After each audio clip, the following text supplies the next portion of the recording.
ஆண்டவரும் இரட்சகரும் மீட்பருமாகிய கர்த்தராகிய இயேசு கிறிஸ்துவின் ஈடு இணை இல்லாத விலையேற பெற்ற நல்ல மகிமையின் நாமத்தினால் உங்கள் யாவரையும் ஜீவபாதை எழுப்புதல் ஊழியத்தின் சார்பாக நான் வாழ்த்தி வரவேற்பதில் மகிழ்ச்சி அடைகிறேன். அல்லேலூயா. எத்தனை பேர் சந்தோஷமா இருக்கீங்க? சந்தோஷமா இருக்கீங்களா? கர்த்தர் நல்லவர். அல்லேலூயா. சந்தோஷம் போதாதுன்னு நினைக்கிறேன், குறைய இருக்கும். அல்லேலூயா. சந்தோஷம் நிறைய வரணும்னா நம்ம பிரச்சனை பூரா தீரணும், அப்படிதானே? ஆமாம், அப்படிதானே? என்ன சந்தோஷம் நம்ம பிரச்சனை பூரா தீர்ந்துட்டுன்னா சந்தோஷம் பொங்கி வடிஞ்சிடும், அளவே இருக்காது. அல்லேலூயா. அப்போ ஆண்டவர் இன்றைக்கு நமக்கு உண்மையிலே பாருங்க, ஆராதனை வேளையில உங்களுக்கு மாத்திரம் இல்லைங்க, எனக்கும் நான் விசுவாசிக்கிறேன், எனக்காகவும் பேசியிருக்கிறார், எல்லாவற்றையும் மீட்டு தருவேன்.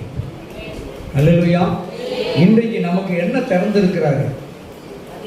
வானத்தின் வாசலை திறந்துட்டார், வானத்தின் கதவை வாசலை திறந்துட்டாரு. அதை ஒருத்தன் என்ன செய்ய முடியாதான், பூட்ட முடியாது. ஏன்னா பூட்ட முடியாதபடிக்கு அவரும் பூட்டப்படாத திறவுகோலையும் நமக்கு தந்திருக்கிறார். அல்லேலூயா. எவருமே ஆண்டவர் நமக்கு உங்களுக்கு திறந்திருக்கிற வாசலை ஒருவரும் பூட்டக்கூடாதபடிக்கு, ஒருவரும் பூட்டக்கூடாத ஒரு திறவுகோல் இன்றைக்கு இந்த பகல்கால வேளையில நமக்கு தேவன் பகிர்ந்தளித்திருக்கிறார், ஈவாக கொடுத்திருக்கிறார். நான் விசுவாசிக்கிறேன், பெற்றுக்கொண்டு விட்டேன் என்று. ஆமென் சொல்லுங்க பாப்பா. அல்லேலூயா. ஆண்டவரை நம்பினா கைவிடுவாரா? ஆண்டவரை நம்பினவங்களை இசப்பா நினைச்சுட்டாங்க, ஒரு நாளும் கைவிடவே மாட்டாங்க. ஏன்னா ஆண்டவரை நம்பி என்றைக்கெல்லாம் நம்ம வருகிறோமோ, ஆண்டவரை நம்பி அவர் சமூகத்தில் என்றைக்கு நம்ம ஓடி வருகிறோமோ, அமர்ந்து இருக்கிறோமோ, அப்போ ஆண்டவர் நம்முடைய ஜெபத்தை கேட்கிறவராயிருக்கிறார். அல்லேலூயா. அவர் ஜெபத்தை கேட்பதற்கு பிரியமுள்ள தேவன். ஒன்று மாத்திரம் உண்மை, நம்ம அப்பா இயேசு கிறிஸ்து உங்களை என்னையும் ஆசீர்வதிப்பதற்கு எப்படிப்பட்ட தேவன்? மிகவும் பிரியமான ஒரு தேவன். அல்லேலூயா. வேதத்தில் எழுதப்பட்டிருக்கிறது, என்னாகமம் 24:1 சொல்லுகிறது, இஸ்ரவேலை ஆசீர்வதிப்பதுதான் கர்த்தருக்கு பிரியம். அல்லேலூயா. அன்றைக்கு இஸ்ரவேல் மக்களுக்காக எழுதப்பட்ட வாக்குத்தத்தம் மாத்திரம் அல்ல, இஸ்ரவேலாய் கர்த்தராகிய இயேசுவின் நாமம் தரிக்கப்பட்ட உங்களையும் ஆண்டவர் நினைவு வருகிறார். நீங்களும் நானும் இன்றைக்கு இஸ்ரவேல் மக்களாயிருக்கிறோம். அல்லேலூயா. இஸ்ரவேலின் பிள்ளைகளாயிருக்கிறோம், இஸ்ரவேல் என்று அழைக்கப்படுகிறோம். அவர் உங்களையும் என்னையும் ஆசீர்வதிக்க பிரியமாக இருக்கிறார். அல்லேலூயா. அப்படி என்று சொன்னால் நம்ம கடனோடு இருப்பதை அவர் விரும்புவாரா? விரும்பவே மாட்டார். வியாதிகளோடு இருப்பதை அவர் விரும்புவாரா? விரும்பவே மாட்டார். என் பிள்ளைகள் துக்கத்தோடு இருக்க வேண்டும் என்று ஆண்டவர் விரும்புவாரா என்று சொன்னால் அதையும் அவர் விரும்ப மாட்டார். ஏனென்று சொன்னால் அப்பதான் சொல்லியிருக்கிறாரு, உங்கள் துக்கம் சந்தோஷமாய் மாறும் என்று. யோவான் 16:20 எழுதி வைத்திருக்கிறார், இந்த உலகம் உங்களை கேலி செய்யும், இந்த உலகம் உங்களை பார்த்து நகைக்கும், நீங்கள் அழுது புலம்புவதை கண்டு அவர் மிகவும் இந்த உலகத்தார் கேலி கிண்டல் நகைப்பு எல்லாம் செய்வார்கள். ஆண்டவர் முடிக்கிற பொழுது அந்த வசனத்தை முடிக்கிறார், ஆனாலும் உங்கள் துக்கம் சந்தோஷமாய். ஆனாலும் எப்படி இருக்குமா? உங்கள் துக்கமனா என்னவா மாறுமா? சந்தோஷமாய் மாறிவிடும் என்று ஆண்டவர் சான்று கொடுக்கிறார். அல்லேலூயா. உங்க துக்கம்லாம் என்ன ஆயிருமா? சந்தோஷமாய் மாறிவிடும். பக்கத்துல கையை கொடுத்து சொல்லுங்க, உங்க துக்கம் சந்தோஷமாய் மாறும். என்னவா மாறும்? சந்தோஷமாய் மாறிடுங்க. ஒவ்வொருத்தருக்கும் ஒவ்வொரு விதமான துக்கம். சிலருக்கு பொருளை இழந்த துக்கம், சிலருக்கு பொன்பொருள் ஆஸ்தி அந்தஸ்து இடங்கள் வீடு வாசல் பணம் எல்லாவற்றையும் இழந்த ஒரு துக்கம், சிலருக்கு கடனாளியாகவே இருப்பது துக்கம், இன்னைக்கு நிறைய பேர் கடன் யாருக்கெல்லாம் இருக்குன்னா எல்லாரும் கை தூக்குவோம், அப்படிதானே? கடன் எல்லாருக்கும் இருக்கா இல்லையா? இருக்கு, இல்லைன்னு யாருமே சொல்ல முடியல. அந்த அளவுக்கு கடன் இருக்கு. அப்படி இல்லை என்று சொன்னால் தேசம் உங்க தலை மேல கடன் வச்சிருக்கு, அப்படிதானே? அப்ப நீங்களும் நான் யாருதான்? கடனாளி தான். ஆனா ஆண்டவர் சொல்லுகிறார், நீயோ கடன் வாங்காது இருப்பாய், கடன் கொடுப்பாய். அப்ப கொடுக்கிற இடத்துல உங்களை கர்த்தர் நிறுத்த விரும்புகிறார். அல்லேலூயா. கொடுக்கிற இடத்துல கர்த்தர் உங்களை நிறுத்த விரும்புகிறார். அல்லேலூயா. நிச்சயமாக நீங்க வடித்த கண்ணீர் நிச்சயம் துடைக்கப்படும். உங்களுடைய கண்ணீர் நிச்சயமாகவே துடைக்கப்படும். ஏனென்று சொன்னாலும் சில நபர்கிட்ட பேசி இருந்தோம்னா சொல்லுவாங்க, ஒரு நாளை கடக்கிறது எப்படி இருக்கு? ஒரு நாளை கடக்கிறது ஒரு வருஷத்தை கடக்கிற மாதிரி இருக்கான். ஒரு நாளை கடக்கிறது ஒரு வருஷத்தை கடக்கிறது போல இருக்கிறது. அவ்வளவு பாடுகள், அவ்வளவு நெருக்கல், அவ்வளவு பிரச்சனை, அவ்வளவான கண்ணீர்கள். ஒரு நாளை கடந்து போவது எவ்வளவு ஒரு கடினமான ஒரு காரியம், எவ்வளவான ஒரு காரியம். வருடங்கள் போல் இருக்க வேதத்தில் அதையும் ஆண்டவர் சான்றாய் சொல்லியிருக்கிறார். கர்த்தருக்கு முன்பாக ஒரு வருடம் என்பது ஒரு நாளுக்கு சமம். சரியா? அதே போல் 1000 வருடமும் ஆண்டவருக்கு ஒரு நாளுக்கு சமம் என்றும் எழுதப்பட்டிருக்கிறது. அப்படி சொல்லுகிற போல நம்ம அநேக நேரங்களில் ஒரு நாளை கழிந்து போவது, ஒரு நாளை கடந்து போவது எவ்வளவு ஒரு வேதனையான காலங்களை எல்லாம் கடந்து வந்திருக்கிறோம் என்பதை இந்த உலகம் அறிகிறதோ இல்லையோ, உறவுகள் அறிகிறதோ இல்லையோ, இயேசு அறிந்திருக்கிறார். கடந்து வந்த அனைத்து பாதைகளையும் இயேசு நன்றாக அறிந்திருக்கிறார்.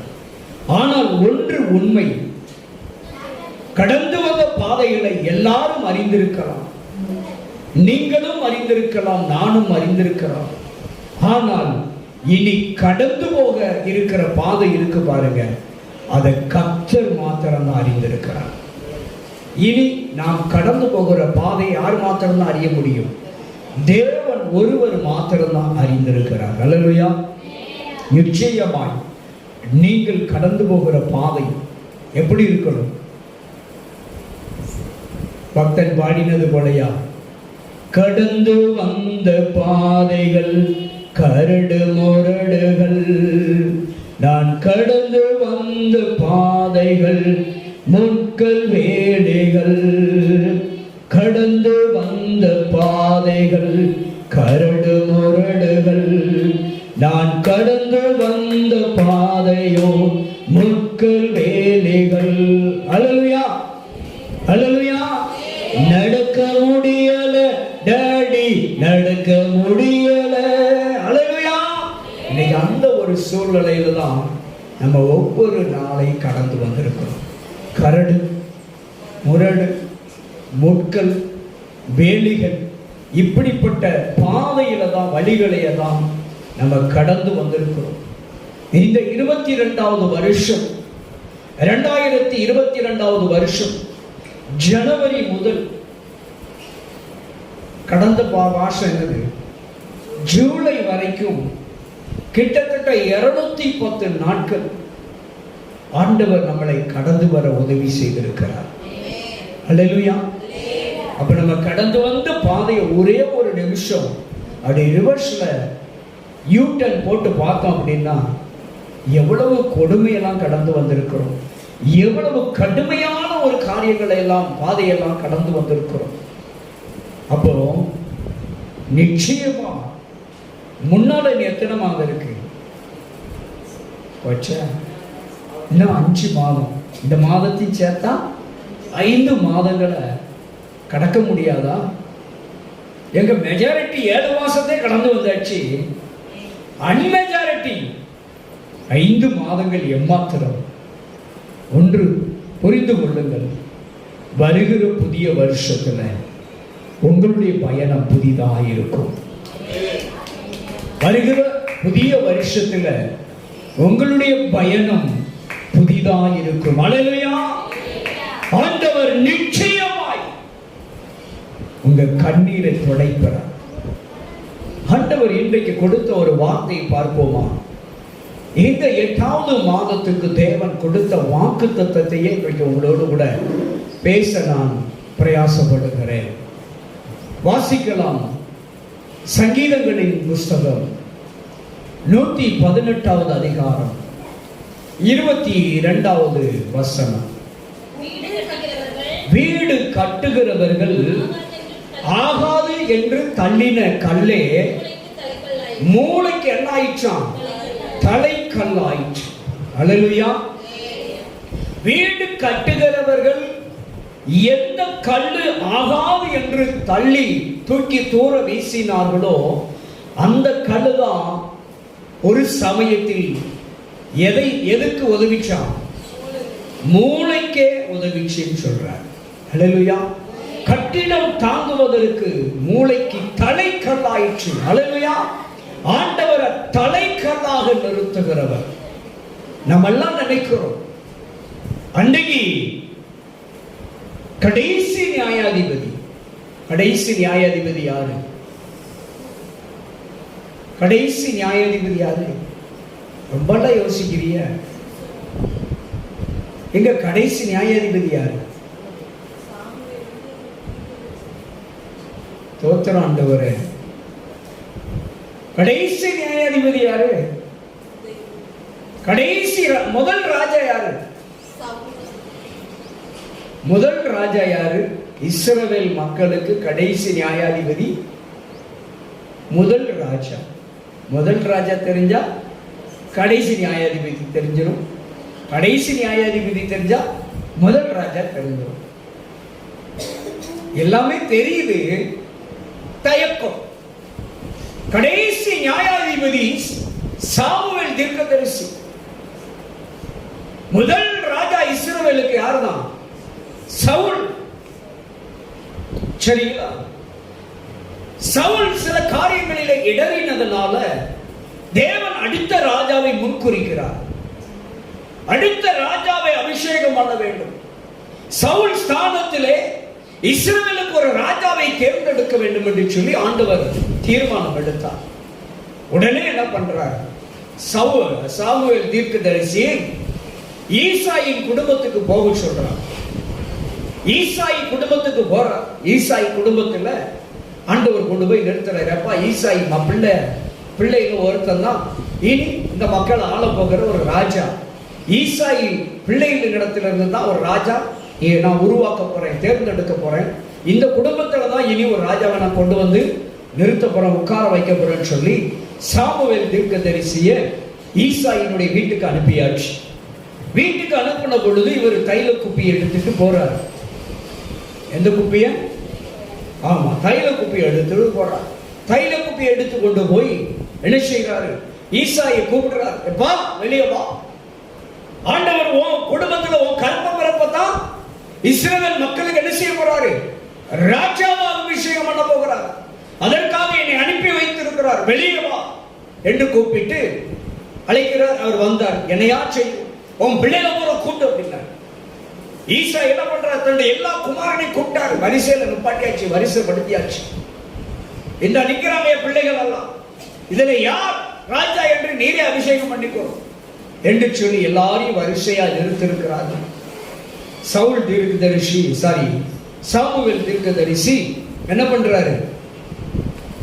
வரிசையா அப்படி பார்த்தாரு. அப்போ ஈசானுடைய மகன், மூத்த மகனை பார்த்த உடனே அவனுக்கு பெரிய சந்தோஷம். நல்ல வாட்டம் சாட்டம், அழகான நல்ல ஐஸ்வர்யம் உள்ளவனாய் இருக்க, நல்ல பார்க்க அழகாய் மேனியுடையவனாய் இருக்கான், திடக்காத்திரமாய் இருக்கான், உயரமா இருக்கான், பலசாலியா இருக்கிறான் அப்படின்னு சொல்லிட்டு இவன் தான் சொல்லி அவன் தைல குப்பி எடுத்து அபிஷேகம் பண்ண போறான். தைலத்தை எடுத்து அபிஷேகம் பண்ணுகிற பொழுது கர்த்தர் என்ன பண்றாரு சொல்லுங்க? தடை பண்ணுகிறார். இவன் அல்ல, இவன் ராஜா கிடையாது, இவனை நான் அபிஷேகம் பண்ணல, இவன் கிடையாது, ரிஜெக்ட் பண்ணிட்டார். அடுத்தவன் இல்லை, அடுத்தவன் இல்லை. 7 குமாரர்களையும் கர்த்தர் கழித்து விட்டார். இவன் அல்ல என்று தள்ளிவிட்டார். அப்ப ஆண்டவர் அவன் கேட்டான், சாமுவேல் தீர்க்கதரிசி கேட்கிறா, ஈசாயே இன்னும் உனக்கு குமாரர்கள் உண்டா? இவ்வளவுதானா? வேறு ஏதேனும் குமாரன் உண்டா என்று சொல்லி கேட்கிற பொழுது அவன் சொன்னான், ஆண்டவனே, ஆமா, எனக்கு இன்னொரு இளைய குமாரன் ஒருவன் உண்டு. அவன் காட்டில் வனாந்தரத்தில் என்ன செய்து கொண்டிருக்கிறான்? ஆடு மேய்த்துக் கொண்டிருக்கிறான், மந்தைகளிலே நிற்கிறான் என்று சொன்ன உடனே அந்த சாமுவேல் தீர்க்கதரிசி சொன்னான், உடனே என்ன செய், உடனே அந்த பிள்ளையாண்டனை வர சொல்லு அப்படின்ட்டார். உடனே ஆள் அனுப்பி வர சொல்லியாச்சு.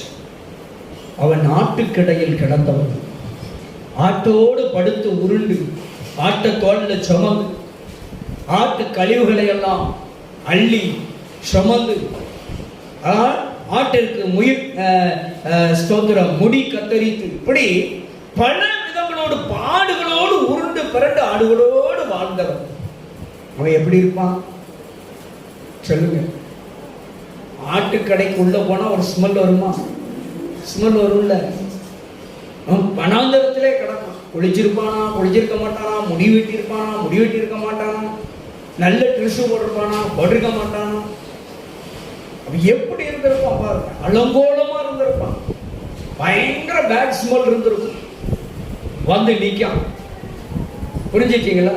நின்ற பொழுது ஆண்டவர் சாமுவேல் தீர்க்கதரிசிகிட்ட பேசுறார். எப்பா, இவன் தான் ராஜா. அல்லேலூயா. சாமுவேல் தீர்க்கதரிசி அரண்டு போயிருப்பார். என்னையா அலங்கோலமா இருக்கிறான், பார்க்கிறதுக்கு இப்படி இருக்கிறான், அவன் பக்கத்துல போக முடியல, ஆட்டு கவுச்ச அப்படின்னு நினைச்சிருப்பான், யோசித்திருப்பான். ஆனா ஆண்டவர் அழுத்தம் கொடுக்கிறார். இவன் தான் இஸ்ரவேலின் அடுத்த ராஜா, அபிஷேகம் பண்ணு. தைலத்தை எடுத்து அபிஷேகம் பண்ணி விட்டு போனான். வேதம் சொல்லுகிறது 8 பிள்ளை ஈசாய்க்கு உண்டு. 8 பிள்ளையில் 7 பிள்ளைகளை சவுல் ராணுவத்துக்கு அனுப்பி வைத்தவன் 8வது பிள்ளை எங்க அனுப்பிட்டான்? ஆடு மேய்க்க நீ உதவாக்கறடா, ஒண்ணுக்கு உதவாத ஓண்டவன ஒரு திறமை இல்ல, நீ ஆடு மேய்க்கத்தான் வாக்கி. இன்னைக்கு நம்ம எல்லாம் சொல்லுவோம், நம்ம பிள்ளைகள் படிக்கல அப்படின்னா என்ன சொல்லுவாங்க? ஆமா, 2 மாடை வாங்கி கொடு. படிக்கிறவன் 2 மாடையாவது மேய்க்கட்டும். மாடு, ஆடு, இன்னும் கீழே இறங்கிலாம் வருவாங்க. கழுதை இல்லைன்னா 2 பன்னியாவது வாங்கி கொடு, பன்னியை மேய்க்கட்டுமா. புரிஞ்சிட்டீங்களா? பைபிள்ல பன்னி மேய்ச்சம் ஒருத்த உண்டு. உண்டா? ஆமா, இளைய குமாரன். சரியா? பன்னி மேய்ச்சதுக்கு அப்புறம் தான் அவனுக்கு அறிவு வந்துச்சு. அவன் அறிவு கண்ணு எங்க திறக்கப்பட்டுச்சு? பன்னி மேய்க்கிற பொழுதுதான். பன்னி மேய்க்கையில கூட வரல, பன்னிக்கு இற கொடுக்கையில இவனுக்கு பசி ஆயிட்டு, அப்பதான் வந்துச்சு அறிவு. ஆக பாருங்க, இப்படி உதவாதவன் என்று இவனை வீட்டை விட்டு வெளியே விரட்டி ஆடு மேய்க்க அனுப்பி விட்டார்கள். 7 பிள்ளைகள் சுகபோகமாய் தகப்பனோடு அரண்மனையிலே ராஜாவோடும் ராஜ போஜனத்தோடும் அரசாங்க வருவாயோடும் அரசாங்க சலுகைகளோடும் வாழ்ந்து கொண்டிருக்கிற அந்த பிள்ளையெல்லாம் பெரியவர்கள் என்று ஈசாய் நினைத்தான். ஆகாது என்று உதவாக்கரை என்று ஆடு வைக்க அனுப்பின பையனை தான் கர்த்தர் என்ன பண்ணாரு? ராஜாவாக சிங்காசனத்துல உயர்த்தினார். ஆண்டவர் ஒரு மனுஷனை உயர்த்தணும்னு நினைச்சிட்டாருன்னா அளவே தெரியாது, மேல தூக்கி கொண்டு கோபுரத்துல வச்சிருவார். அல்லேலூயா. நம்ம உயரணும்னு நினைச்சோம்னா கொஞ்சம் தான் உயர முடியும். ஆனா ஆண்டவர் உயர்த்தணும்னு நினைச்சார்னா உச்சத்துல கொண்டு வச்சிருவார்.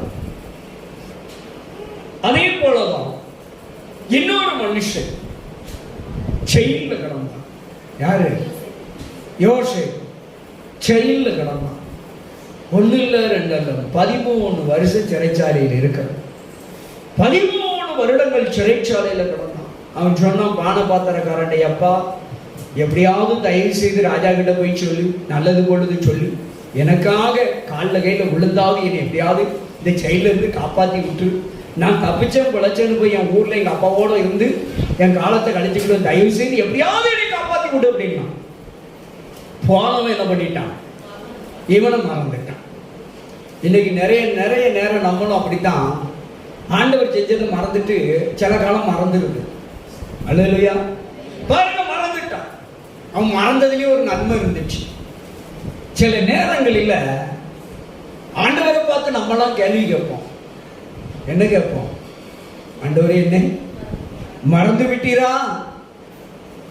கொடுமை தாங்க முடியல ஆண்டவரே. தலை தூக்கி ஆடுகிறது, தலைவிரித்து ஆடுகிறது பிரச்சனை, போராட்டம், நிந்தைகள், அவமானங்கள். என்னை மறந்து விட்டீரோ என்று நாம நினைக்கலாம். போனவன் 2 வருஷம் ஆச்சு என்னை மறந்துட்டானேன்னு சொல்லி கதறி இருப்பான் பிள்ளையாண்டா. அவன் நினைச்சிருப்பான் ஒரே ஒரு வாய்ப்பு இருந்துச்சு, இந்த 2 பேரும் போய் நம்மளை எப்படியாவது காப்பாற்றி விட்டுருவானோன்னு சொல்லி.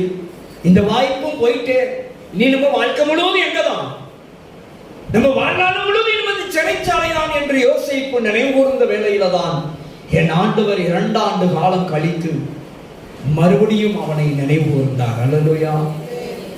அவர் மறப்பதும் கிடையாது, கைவிடுவதும் கிடையாது. அல்லேலூயா. ஆனால் ஒன்று மட்டும் உண்மை, அவர் வேலை வர வேண்டும். அல்லேலூயா.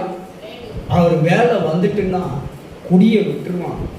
குடியை விட்டுட்டான்னா குணசாலனா மாறிடுவான். குணசாலனா மாறிட்டான்னா, குணமுள்ளவனா மாறிட்டான்னா பணமெல்லாம் வீட்டுக்கு வந்துடும். பணம் சாராய கடைக்கு போகாது, வினயமாகாது. அல்லேலூயா. அப்ப அவர் வேலை வரணுமா வேண்டாமா? கானாவூர்ல என்ன செஞ்சாங்க? கானாவூர்ல என்ன ஆயிடுச்சு?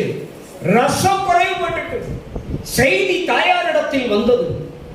தாயாரிடத்தில் வந்த செய்தி தன் மகனிடத்திலே கடந்து போனது.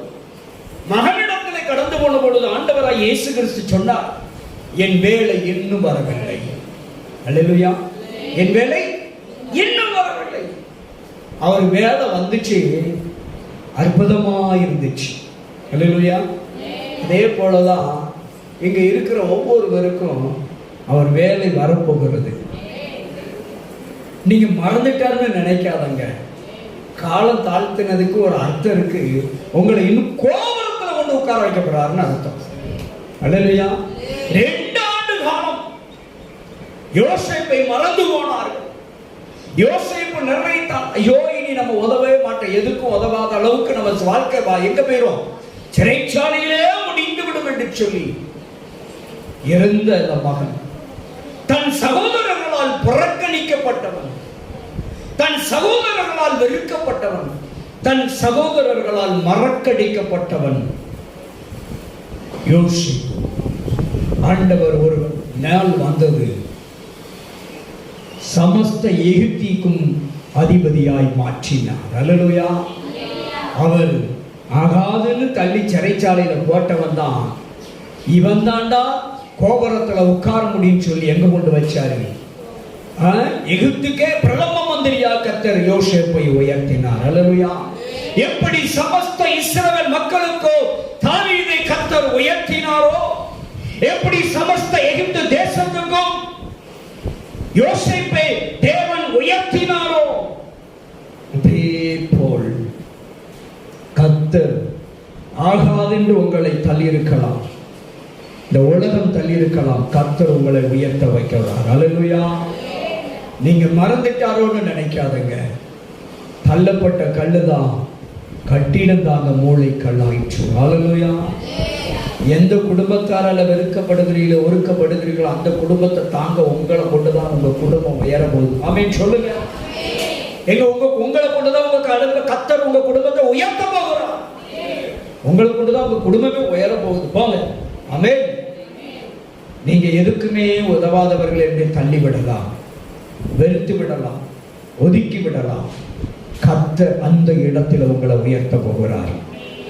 ஆகாது என்று வீடு கட்டுவதற்கு ஆகாது என்று தள்ளப்பட்ட கல்லுதான் அந்த கட்டடத்தையே தாங்கக்கூடிய மூளை கல் ஆயிடுச்சான். அல்லேலூயா. இப்ப மொத்த கட்டிடமும் யாரு மேல இருக்கு? எந்த கல் ஆகாது என்று சொன்னவோ அந்த கல்லுதான் மொத்த கட்டடத்தையும் தாங்கி கொண்டிருக்கிறது. அதே போலதான் உங்க குடும்பத்துல யார் உங்களை ஆகாதுன்னு சொன்னாங்களோ அந்த குடும்பத்தையே தூக்கி நிறுத்துற கல்லாய் கர்த்தர் உங்களை அபிஷேகம் பண்ணுகிறார். வேதம் சொல்லுகிறது, இந்த கல் பரீட்சிக்கப்பட்ட கல், இந்த கல் முத்திரிக்கப்பட்ட கல், இந்த கல் அக்னியான கல், இந்த கல் பெயர் எழுதப்பட்ட கல், இந்த கல்லின் மீது மோதுகிறவன் காணாமலே போயிடுவான். அதை விட இன்னொரு விஷயம் சொன்னார், இந்த கல்லின் மீது என் சபையை கட்டுவேன். அல்லேலூயா. பார்த்தீங்களா, ஆகாதுன்னு தள்ளப்பட்ட உங்களை தான் ஆண்டவர் எப்படி நிறுத்த போறாரா? குடும்பமே உங்க மேலதான் கட்ட போறாரா? ஆமென் சொல்லுங்க.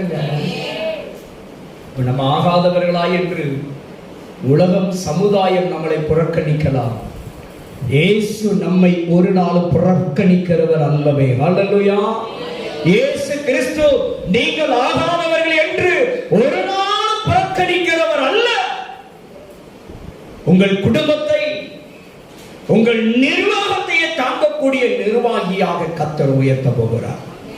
ஆமென் சொல்லுங்க. நீங்க நிர்வாகம் நடத்தணுமா வேண்டாமா சொல்லுங்க. 100 ரூபாய் கொடுத்துட்டு 101 ரூபாய் கணக்கு சொல்லப்படாது. 100 ரூபாய் வாங்கிக்கிட்டு கணக்கு கேட்டா எத்தனை ரூபாய்க்கு சொல்றது? 100 ரூபாயா வீட்டு தலைவி வாங்குறா, வீட்டு தலைவன் 100 ரூபாய் கொடுக்குறாரு, வீட்டு தலைவி கணக்கு கேட்கல எவ்வளவு சொல்லணும்? 101 ரூபாய கணக்கு சொல்லணும். 101 ரூபாய் கணக்கு சொன்னா என்ன ஆயிடும்? குடும்பம் கப்பல் கவுந்துவோம். கடல்ல கடலில கடந்து. ஆமே, 1 ரூபாய் கடல் தானே. அப்ப ஒவ்வொரு 101 ஆச்சு, ஒவ்வொரு 100லயும் ஒவ்வொரு ரூபாய் ஏறிக்கிட்டே போனா என்னது பெண்டிங் ஆகுது? 101 ரூபாய் பெண்டிங் ஆகிட்டே இருக்கு. கடைசியில் என்ன ஆகும்? ஒரு 100 ரூபாய் கழிச்ச உடனே இந்த 100 அங்க இழந்துட்டு அப்படின்னா அந்த ஒரு நாள் 100 ரூபாய்க்கு இன்னொரு 100 ரூபாய் கடன் வாங்க வேண்டியிருக்கு. புரிஞ்சுச்சா? கணக்கு என்பது அதான் வேதம் சொல்லுது, புத்தி உள்ளவன் கணக்கு பார்க்க கடவன். அல்லேலூயா. எவ்வளவு அருமையான வார்த்தை பாருங்க. அதோட சொல்லல, இன்னொரு வார்த்தையும் சொல்லுது. அதோட ஆண்டவர் விடல. எப்ப ஒருத்தர் வீடு கட்ட ஆரம்பிச்சிட்டோம்னா என்ன செய்யணுமா? கணக்கு பார்க்கணுமா? கட்டிட நிபுணர் 10 லட்சம் சொன்னாருன்னா நம்ம 10 லட்சத்துக்கு வழி இருக்கான்னு பார்த்துட்டு ஸ்டார்ட் பண்ணணும் அப்படின்னு பரிசுத்த வேதத்துக்கு ஆலோசனை கொடுக்கிறார் கர்த்தர். அப்போ அப்படி என்றால் நாம என்ன செய்யணும்? புத்திசாலியாக இருக்க வேண்டும். ஏன் இவன் வீட்டு நிர்வாகத்தை நடத்த தகுதி இல்லப்பா, வீட்டு நிர்வாகத்தை இவனுக்கு நடத்த முடியாது, இவனுக்கு நடத்த முடியாது அப்படின்னு தள்ளின உங்களை தான் நிர்வாக தலைவியா போடணும், நிர்வாக தலைவனா போடணும். அந்த அளவுக்கு உங்களை கர்த்தர் மாற்றுகிறவராயிருக்கிறார். அல்லேலூயா. இப்போ அக்கா கிட்ட 100 ரூபாய் கொடுத்தாச்சு. அக்கா கிட்ட போய் கணக்கு கேட்போம். 50 ரூபாய் மிச்சம் இருக்கு. எவ்வளவு இருக்கு? ஆண்டவர் உருவாக்கி ஆண்டவர் உயர்த்தி வைத்த பொழுது நேற்று 101 ரூபாய்க்கு கணக்கு சொன்ன அதே சகோதரி சகோதரன் இன்றைக்கு 100 ரூபாய் வாங்கின சகோதரனோ சகோதரியோ இன்றைக்கு செலவு கணக்கு 50 மாத்திரம் காட்டுகிறார்கள். இப்போ சேவிங்ஸ் எவ்வளவு? 50 ரூபாய் சேவிங். அல்லேலூயா. இந்த 50 ரூபாய் சேவிங் இருந்தா பிரச்சனை. கடனாளி நம்ம வீட்டுக்கிட்ட வருவானா சொல்லுங்க? புரிஞ்சுட்டீங்களா? இப்போ கடன் எங்க இருந்து வந்துச்சு? கடல் கடன் தான் வந்துச்சு இல்ல, கடனே நம்ம கிட்ட இருந்து தான் பிறப்பிடம் ஆகிறது. அல்லேலூயா. சோ இன்றைக்கு ஆண்டவர் உங்களை கொடுக்கிறவர்களாய் மாற்றுகிறார். ஆகாதுன்னு தள்ளின கல்லுதான், ஆகாது இது உதவாதுன்னு சொன்ன உங்களை தான் உதவுகிறவர்களாய் ஆகிறவர்களாய் கர்த்தர் மாற்றுகிறார். அல்லேலூயா. அவர் மாற்ற வல்லவர். அல்லேலூயா. மாற்ற வல்லவர். 20 ஆண்டுகளுக்கு முன்பு என் வாழ்க்கையில ஒரு சம்பவம் நடந்துச்சு. நான் பேர் சொல்ல விரும்பல. நான் உட்கார்ந்து இருந்த இடத்தை கழுவி விடுவிடுன்னு சொன்ன ஒரு நபர் உண்டு. நான் உட்கார்ந்திருந்த இடத்தை கழுவி விடு என்று சொல்லி சொன்ன நபர் உண்டு என் உறவில். ஆனால் இன்றைக்கு அதே வாய்தான் சொல்லுது, வந்து எங்களுக்காக, என் பிள்ளைகளுக்காக, எங்க குடும்பத்திற்காக வரவே மாட்டேக்க, போவே மாட்டேக்க.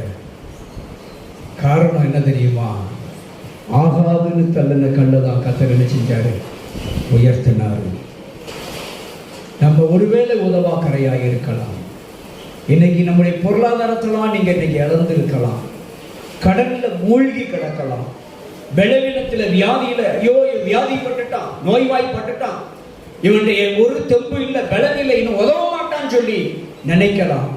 அங்கதான் கர்த்தர் புது பலனை தந்து மறுபடியும் கழுகுகளை போல, சொல்லுங்க, செட்டைகளை அடித்து உயரே உயிரை பறக்கும் அனுபவத்தில் கர்த்தர் மறுபடியும் உயிர்ப்பிக்க வல்லவர். அல்லேலூயா. இனி வாய்ப்பு இல்லை, இனி எழுந்திருக்க மாட்டார்கள். வியாதி அவர்களை முடக்கி விட்டது, கடன் அவர்களை மடக்கி விட்டது. இனி நிமிர முடியாது, இனி எழுந்திருக்க முடியாது, இனி உழைக்க முடியாது, இனி சம்பாதிக்க முடியாது என்று உங்களை தள்ளி விட்டிருக்கலாம். ஆண்டவர் அங்கதான் தூக்கி நிறுத்த போகிறார், அடையாளப்படுத்த போகிறார். என்னாலையும் முடியும் என்று ஆண்டவர் உங்களை நிறுத்த போகிறார். ஆமென் சொல்லுங்களேன்.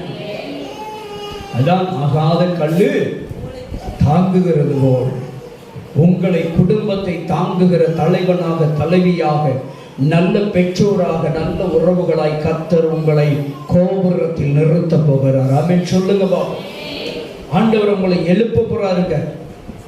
ஆண்டவர் உங்களை உயிர்ப்பிக்க போகிறார். அன்றைக்கு எசேக்கியேல் பள்ளத்தாக்கிலே ஆவி ஊதிய பொழுது உலர்ந்த எலும்புகள் எல்லாம் உயிர் பெற்று எழும்பியது. பலத்த சேனையாய் எழும்பிவன் என்றது. நரம்புகள் உண்டாயிற்று, இரத்த நாளங்கள் ஓடிச்சு, எலும்புகள் ஒன்று சேர்ந்தது, சபை உண்டாயிற்று, ஜீவன் ஆன்மா வெளியே உள்ளே வந்தது, ஜீவாத்மாவாயும் எழும்பி நின்றார்கள். கர்த்தர் கண்டு ஒரு பலத்த சேனையாய் நின்றது போல் கர்த்தர் உங்கள் குடும்பத்தில் உங்களை உயிர்ப்பித்து எழுத்து நிறுத்த போகிறார். அல்லேலூயா. கர்த்தர் உங்களை நிறுத்த போகிறார். தள்ளப்பட்ட உங்களை கர்த்தர் மறுபடியும் தூக்கி நிறுத்த போகிறார். சொல்லுங்க. விழுந்த உங்களை மறுபடியும் கர்த்தர் நிமிர்த்தி நிற்க வைக்க போகிறார். ஆமென் சொல்லுங்க. கர்த்தர் உங்களை கைவிட மாட்டாருங்க. இந்த நாளிலே கர்த்தர் வாக்கு கொடுக்கிறார். நான் உன் வாழ்க்கையில உன்னை நிறுத்த போகிறேன். உன் குடும்பத்தில் உன்னை தலையாய் நிறுத்துவேன். உன் ஆலோசனை மேல் ஓங்கும் என்று சொல்லுகிறார். உன்னிடத்தில் ஆலோசனை கேட்கும்படியாய் உன் தலை உயர்த்தப்படும். ஆகாதென்று தள்ளப்பட்ட, புறக்கணிக்கப்பட்ட உன்னை தான் கர்த்தர் உன் குடும்பத்தில் பிரயோஜனம் உள்ள பாத்திரமாய் உயர்த்த போகிறார். உன் பிரச்சனைகளுக்கு, போராட்டங்களுக்கு, நெருக்கங்களுக்கெல்லாம் கர்த்தர் உனக்கு வழிவாசலை திறக்கிறார். எல்லாவற்றுக்கும் ஒரு முடிவு வருகிறது. உன் வாழ்க்கை உயர்த்தப்பட போகிறது.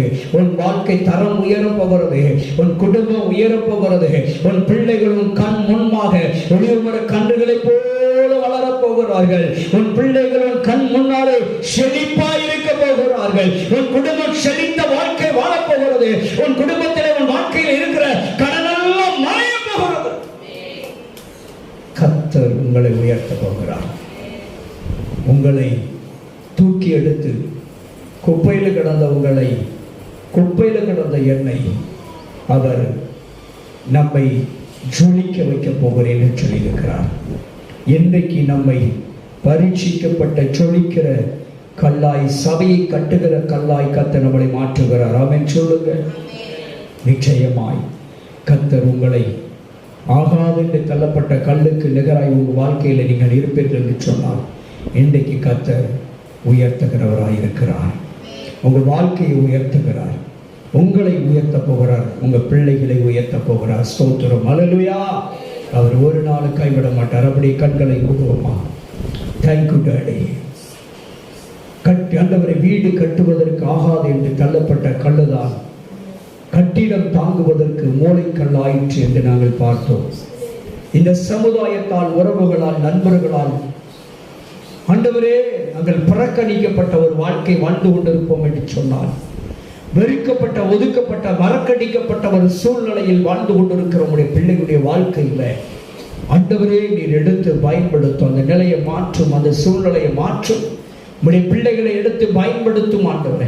உடைய பிள்ளைகளை ஆண்டவரை உயர்ந்த இடத்துல நிறுத்துங்க டாடி. உடைய பிள்ளைகளை ஆசீர்வதிங்க டாடி. உங்க பிள்ளையுடைய கடன், கண்ணீர், கவலை மாறட்டும் ஆண்டவரே. புறக்கணிக்கப்பட்ட நிலை மாறட்டும் ஆண்டவரே. வெறுக்கப்பட்ட நிலை மாறட்டும் அப்பா. ஒதுக்கப்பட்டதான நிலை மாறட்டும் இயேசுவின் நாமத்தினால். குடும்பத்தை தாங்க, நிர்வாகத்தை தாங்க உங்க பிள்ளைகளை உயர்த்துவீராக. உங்களுடைய பிள்ளைகளை நிறுத்துவீராக ஆண்டவரே. அப்படியே செய்ய பெரிய காரியங்களை செய்ய. உங்க பிள்ளைகளுடைய எல்லாருடைய கண்ணீரும் துடைக்கப்படட்டும். துக்கமெல்லாம் சந்தோஷமாய் மாறட்டும். சமாதானத்தில் நிறுத்தும். சௌக்கியத்திலும் ஆரோக்கியத்திலும் நீடிய ஆயுளிலும் நிறுத்தும் ஆண்டவரே. கர்த்தாவே உமக்கு ஸ்தோத்திரம். அற்புத அடையாளங்கள் நடக்கட்டும். திருமண தடைகள் நீங்கட்டும். குழந்தை பாக்கியங்களை பெற்றுக்கொள்ளட்டும். வீடு வாசல்களை மீட்டு கட்டி கொள்ளட்டும் ஆண்டவரை. அற்புத ஆண்டவரை, பண காரியங்கள் சந்திக்கப்படட்டும். பண தேவைகள் சந்திக்கப்படட்டப்பா ஆண்டவரே. தடைகளை நீக்கி போடுமப்பா. பொன் பொருளை ஆண்டவரே, வீடு வாசல்களை மீட்டுக் கொள்ளட்டும் ஆண்டவரே. ஓ, நிலங்களை எல்லாம் ஆண்டவரே மீட்டுக் கொள்ளட்டும். இவைகளெல்லாம் அடமானத்துக்கு இருக்கிறதோ அவைகளெல்லாம் மீட்கப்படட்டும் இயேசுவின் நாமத்தில். உங்க பிள்ளைகளை விடுவியும். ஆகாதென்று புறக்கணிக்கப்பட்ட நிலையில் இருக்கிற உங்க பிள்ளைகள் எல்லோரும் அங்கீகரிக்கக்கூடிய, ஏற்றுக்கொள்ளக்கூடிய இடத்தில் நிறுத்தும் ஆண்டவரே. ஆசீர்வதி. இயேசுவின் நாமத்தில் ஜெபிக்கிறோம் நல்ல பிதாவே, ஆமென்.